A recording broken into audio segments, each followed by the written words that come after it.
आज हम ईएमएफ पर जो क्वेश्चंस हमारे एग्जाम में आते हैं उन पर डिस्कशन करने जा रहे हैं।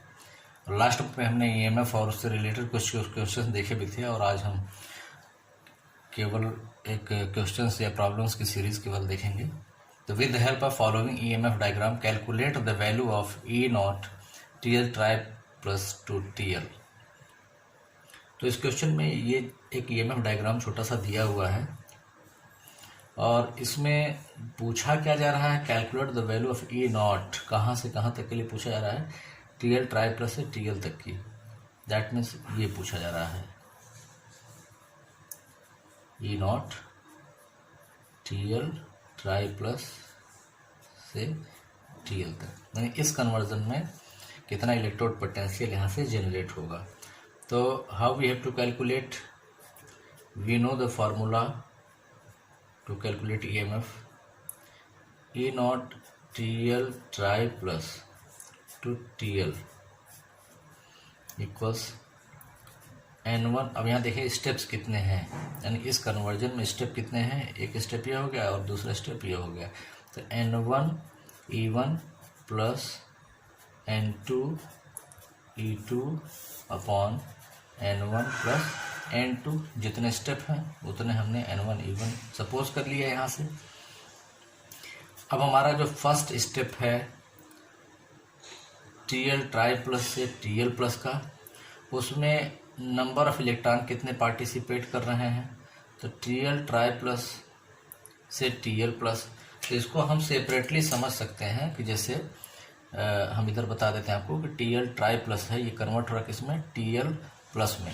तो कैसे कन्वर्ट हुआ होगा, दैट मीन्स इसने क्या होगा, 2 इलेक्ट्रॉन एक्सेप्ट किए होंगे तो ये TL ट्राई प्लस में कन्वर्ट हुआ होगा।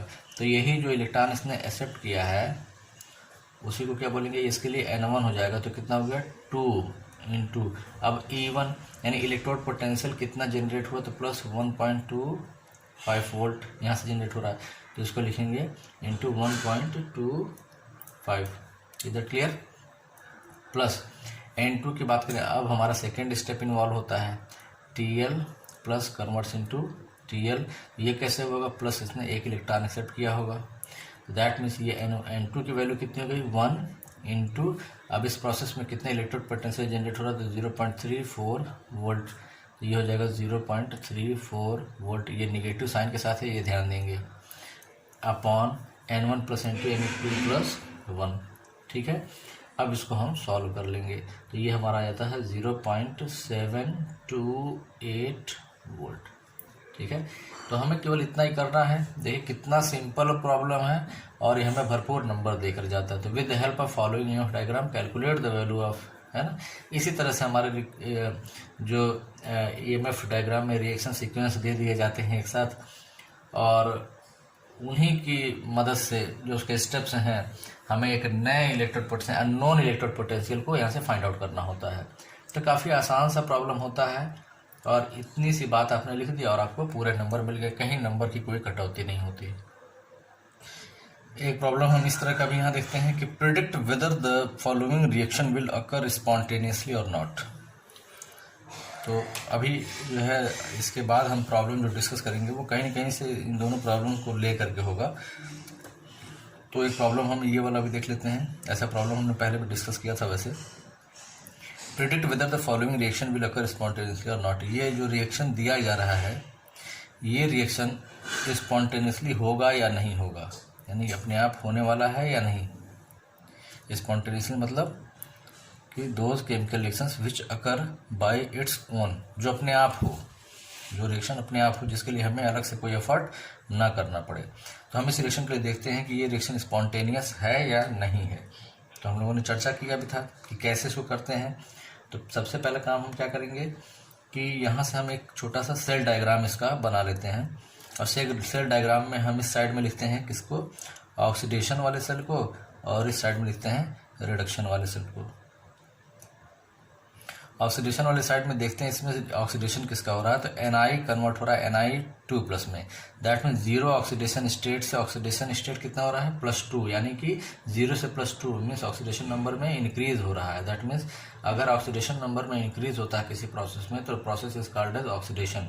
That means here the oxidation of nickel takes place, तो लिख सकते हैं Na कन्वर्ट्स हो रहा किस में, तो सिंगल लाइन खींच देंगे यहाँ पर और यहाँ पर लिखेंगे Na2+, ठीक है।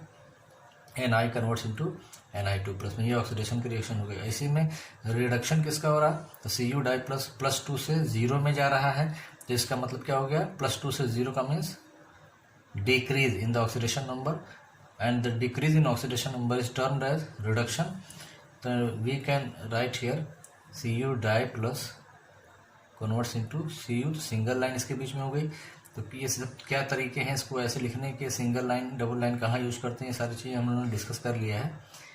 तो और उसके बाद से ये दो हाफ रिएक्शंस हो गए, एक रिएक्शन क्या हो गया ऑक्सीडेशन हाफ रिएक्शन, दूसरा हो गया रिडक्शन हाफ रिएक्शन।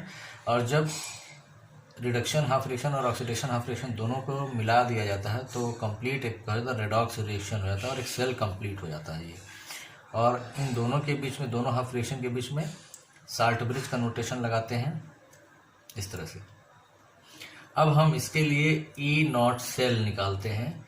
तो E0 सेल निकालने का क्या तरीका है, हमने एज इट इज इसको लिख लेना है, यानी कि पहले तो standard electrode potential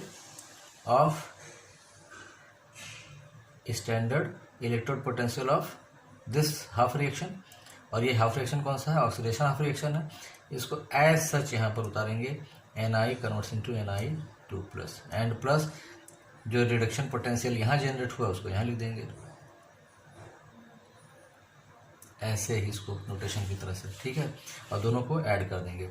that means जो E0 सेल है वो है क्या, एक्चुअली में सम है, किस चीज़ का सम है, तो ऑक्सीडेशन पोटेंशियल और रिडक्शन पोटेंशियल दोनों का सम है एक तरह से ये।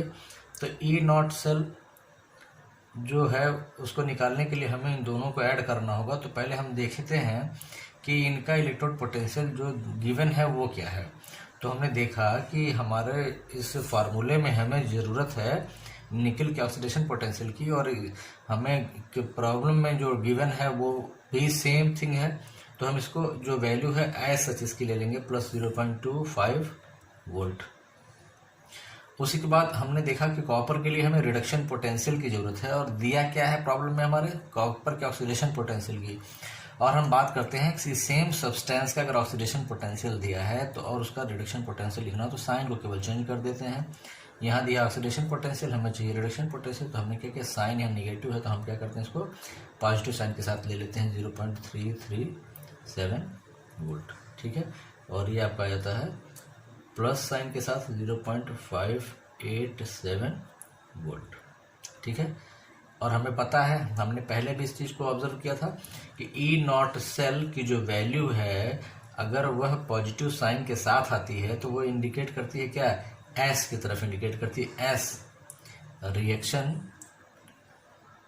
Will occur spontaneously. हमें अपने प्रॉब्लम में इसी बात को लिख के बता देना है कि हाँ ये जो रिएक्शन है वो स्पॉन्टेनियसली होगा, अपने आप होने वाला रिएक्शन है, ठीक है। तो ये हमारे लिए काफ़ी आसान सा क्वेश्चन है। तो हमने यहाँ देखा कि एक रिएक्शन दिया है रेडॉक्स रिएक्शन जिसमें ऑक्सीडेशन और रिडक्शन दोनों हो रहा है। तो हमने क्या करना है, पहले उसका एक सेल डायग्राम बनाना है, और इस सेल डायग्राम में हमें एक साइड में क्या लिखना है, ऑक्सीडेशन हाफ रिएक्शन वाले को, और दूसरे साइड में रिडक्शन हाफ रिएक्शन वाले को लिखना है। तो हमने पहले देखा कि निकिल का ऑक्सीडेशन हो रहा, तो हमने निकिल को इस तरह से लिख लिया, Na converts into Na di plus, बीच में एक लाइन खींच दिया। और फिर रिडक्शन वाले टाइम में हमने देखा कि Cu di plus converts into Cu, तो हमने इसको रिडक्शन वाले साइड में लिख दिया और दोनों के बीच में साल्ट ब्रिज का नोटेशन लिख दिया। और E0 सेल निकालना कितना आसान है कि हमने अगर सेल डायग्राम सही से बना लिया तो हमें बहुत प्रॉब्लम नहीं होती है। हमें E0 सेल इसको जस्ट ऐसे ही यहाँ लिख लेना है, प्लस E0 रिडक्शन ये हमें ऐसे उतार लेना है। फिर दोनों को हमें टैली कराना है गिवन वैल्यूज से।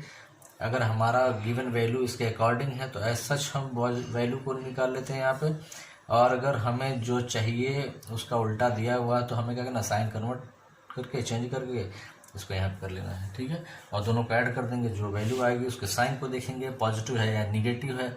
If this E0 cell comes with positive sign then we can say the reaction will occur spontaneously. अगर यहाँ पर निगेटिव साइन आया होता तो हम कहते हैं कि रिएक्शन जो है वो नॉन स्पॉन्टेनियस होगा, स्पॉन्टेनियसली नहीं होगा। ठीक है, नेक्स्ट प्रॉब्लम हम डिस्कस करते हैं। Standard electrode potential for Cu die plus converts into Cu and Cu plus converts into Cu are 1.58 and 0.52 volt respectively. Will Cu plus undergo disproportionation? हमारे इस क्वेश्चन में कॉपर के दो रिडक्शन पोटेंशियल्स दिए गए हैं।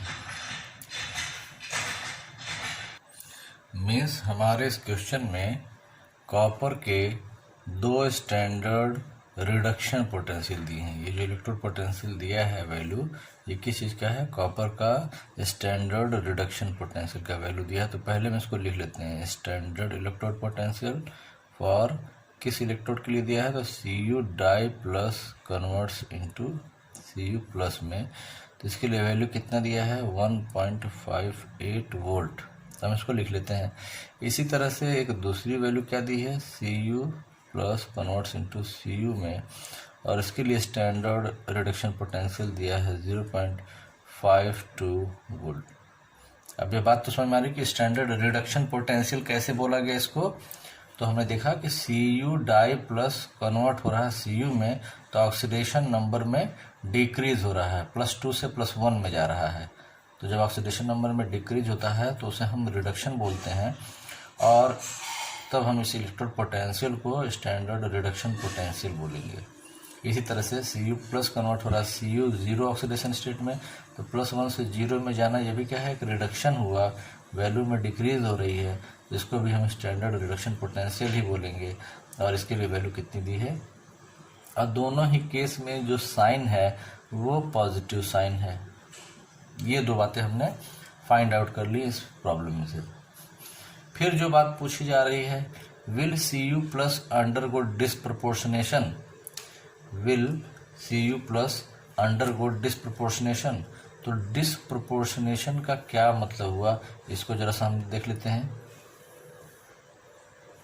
डिस्प्रपोर्शनेशन हम किसी रिएक्शन को कब कहते हैं? हम तो ये जानते हैं कि जैसे किसी रिडॉक्स रिएक्शन में एक सब्सटेंस है उसका ऑक्सीडेशन हो रहा है और दूसरा सब्सटेंस है उसका रिडक्शन हो रहा है। जैसे हम अगर Cu की यहाँ 3 ऑक्सीडेशन स्टेट्स दी हुई हैं, अगर हम Cu के ऑक्सीडेशन स्टेट्स को ऐसे लिखें, Cu plus converts into Cu di plus, और इसको हम इसी सीक्वेंस में क्या करते हैं, इसको हम ऐसे कर लेते हैं, Cu converts into Cu plus and Cu plus converts into Cu di plus. तो दो रिएक्शन यहाँ हमें जो दिख रहे हैं वो हमने क्या देखा कि ये ऑक्सीडेशन हाफ रिएक्शन है और ये भी ऑक्सीडेशन हाफ रिएक्शन है कि नहीं? तो यानी कि हमने ये एक ऑक्सीडेशन का सीक्वेंस बना दिया। Different oxidation states of Cu के लिए हमने क्या किया, एक सीरीज बना दी ऑक्सीडेशन स्टेट्स वाली इंक्रीजिंग ऑर्डर में। इसी तरह से हम डिक्रीजिंग ऑर्डर में बना सकते हैं। तो हम अगर हमने ऑक्सीडेशन स्टेट का इंक्रीजिंग ऑर्डर लिया तो ये ऑक्सीडेशन के लिए सीरीज हो गई, और ऑक्सीडेशन स्टेट के डिक्रीजिंग ऑर्डर में यानी Cu डाई प्लस से स्टार्ट करें, Cu डाई प्लस Cu, तो रिडक्शन के सीक्वेंस में कह सकते हैं। तो बात एक ही है, चाहे हम ऑक्सीडेशन से बात करें चाहे रिडक्शन से बात करें, कोई फर्क नहीं पड़ता। तो हमारे पास सपोज दैट ये है, तो यहाँ पर क्या हो रहा है, कॉपर का ऑक्सीडेशन हो रहा है कॉपर प्लस में, और कॉपर प्लस का ऑक्सीडेशन हो रहा है कॉपर डाई प्लस में। ठीक है, तो लेकिन अगर हम किसी रिएक्शन सीक्वेंस में किसी पॉइंट पर अगर हम सेम सब्सटेंस को, यानी कि ये कोई एक सब्सटेंस है जिसका ऑक्सीडेशन भी हो रहा है और उसी का रिडक्शन भी हो रहा है, मीन्स अगर हम क्या करें, Cu plus converts into Cu di plus, और इसको हमने क्या किया, एरो हमने इधर की तरफ कर दिया। तो यहाँ हम क्या देखते हैं कि यहाँ पर Cu प्लस एक ऐसा सब्सटेंस है जिसका ऑक्सीडेशन भी हो रहा है और जिसका रिडक्शन भी हो रहा है। ठीक है, यहाँ हम क्या देख रहे थे, Cu का ऑक्सीडेशन हो रहा था Cu प्लस में और Cu प्लस का ऑक्सीडेशन हो रहा था Cu डाई प्लस में, है ना। लेकिन हमारे इस वाले रिएक्शन में क्या देख रहे हैं कि Cu प्लस जो है इसका ऑक्सीडेशन हो रहा है Cu डाई प्लस में और Cu प्लस का रिडक्शन हो रहा है Cu में। तो हम कह सकते हैं कि those chemical reactions in which a single substance oxidize as well as reduce is called disproportionation reaction। कह सकते हैं इसको, those chemical reactions in which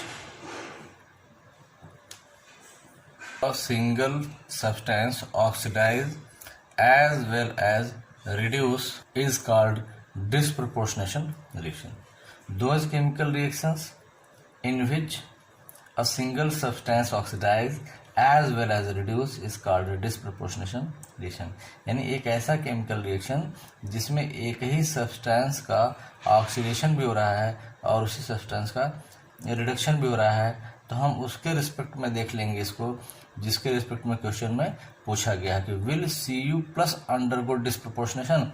तो इतने कहने का मतलब हो गया कि हमने Cu प्लस के लिए इंडिकेट किया है कि Cu प्लस का ऑक्सीडेशन भी होगा और Cu प्लस का रिडक्शन भी होगा। तो हमने अगर Cu प्लस को ऑक्सीडाइज कर दिया तो नेक्स्ट ऑक्सीडेशन स्टेट क्या मिला, Cu डाई प्लस। और Cu प्लस को रिड्यूस करने की बात होगी तो Cu में इसको रिड्यूस कर देंगे। इसी तरह किसी भी के लिए अगर पूछा जाएगा तो हम हायर ऑक्सीडेशन स्टेट और एक लोअर ऑक्सीडेशन स्टेट तय कर लेंगे। तो हम हायर ऑक्सीडेशन स्टेट कहाँ तक ले जाएंगे या लोअर ऑक्सीडेशन स्टेट कहाँ तक ले जाएंगे, वो हमारे क्वेश्चन में दिख रहा है कि हमारे क्वेश्चन में 3 ऑक्सीडेशन स्टेट को कंसीडर किया गया है और पूछा गया किसके बारे में, इसके बारे में। तो अगर Cu प्लस ऑक्सीडाइज होगा तो ऑक्सीडेशन स्टेट कौन सा देगा, ये वाला, और अगर रिड्यूस होगा तो कौन सा देगा, ये वाला। ये बात हमारे प्रॉब्लम से ही तय हो जाती है। ठीक है, तो अब हम जरा देखते हैं कि will Cu plus undergo disproportionation और नॉट। ठीक है, तो हम इसी से हम इसको आगे बढ़ाते हैं क्वेश्चन को। तो जरा हम देखते हैं कि अगर हम इसको, अभी हम लोगों ने देखा था कि जो E0 जो हमारा सेल या E0 रिएक्शन भी लिख सकते हैं इसको, जो हमारा आता है, इसको हम निकालने के लिए क्या करते हैं, एक फार्मूला लिखते हैं E0 oxidation and plus E0 reduction. ये बात तो हम लोगों ने पिछले प्रॉब्लम में देखी ही थी कि हम एक सेल डायग्राम बनाते हैं और सेल डायग्राम में पहले ऑक्सीडेशन लिखते हैं, उसके बाद से फिर रिडक्शन लिखते हैं। उसी चीज़ को हम यहाँ पर इस तरह से लिख लेना है, E0 cell is equal to standard oxidation potential at anode and plus standard reduction potential at cathode. तो ये हो गया। आप जरा देखें हमारे क्वेश्चन में जो E0 ऑक्सीडेशन, E0 ऑक्सीडेशन किसका हो रहा है, हम ये देख लेते हैं। तो हम इसको चाहें तो इसको ऐसे लिख सकते हैं E0 ऑक्सीडेशन वाले में कि Cu प्लस कन्वर्ट्स इनटू क्या हो जाएगा, Cu di plus and plus E0 reduction. अब E0 रिडक्शन में क्या हमारे इसमें है, तो Cu प्लस कन्वर्ट हो रहा किस में, Cu में।